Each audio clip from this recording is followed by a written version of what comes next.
بچوں کو رحم، اخلاق، مدد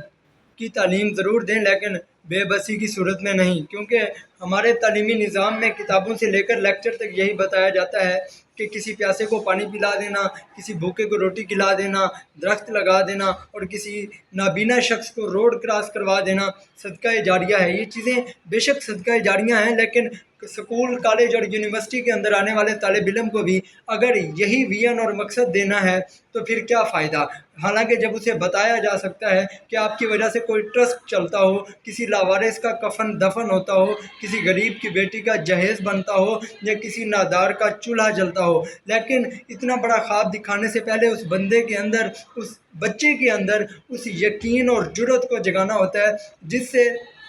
اس کے ذہن میں یہ بات بیٹھ جائے کہ اتنے بڑے خواب دیکھنے اور اتنا بڑا کام کرنے کے لیے اسے جو سرمایہ چاہیے اسے وہ ایک دن کما لے گا، کیونکہ بغیر سرمایہ کے نہ وہ ٹرسٹ چلا سکتا ہے، نہ وہ کسی کی مدد کر سکتا ہے، نہ ہی کسی کا گھر چلا سکتا ہے۔ لیکن پیسہ وہ واحد ٹاپک ہے جسے ہمارے تعلیمی نظام میں ڈسکس نہیں کیا جاتا، جسے معیوب سمجھا جاتا ہے، اور بچوں کو بے بسی پر مبنی مدد کی تعلیم دی جاتی ہے۔ لیکن جب وہی بچہ خالی جیبیں لے کر معاشرے میں نکلے گا تو وہ راستے سے پتھر نہیں ہٹائے گا بلکہ گاڑی چھینے گا، اور پھر ہم کہیں گے کہ یار جب روزگار نہیں تو انسان کیا کرے، حالانکہ ہم ہی وہ لوگ تھے جس نے اسے پیسہ کمانے کی سوچ پر مجبور نہیں کیا، جنہوں نے اس کے اندر پیسہ کمانے کی لگن کو بیدار نہیں کیا۔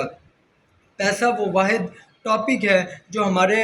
مسائل کی جڑ ہے، اور اسی کی تعلیم بچوں کو دیگر تعلیم کے ساتھ دینا ضروری ہے، تاکہ وہ جب خود معاشی طور پر مضبوط ہوں گے تو وہ مزید کسی کی مدد کر سکیں گے۔ تھینک یو سو مچ، اللہ حافظ۔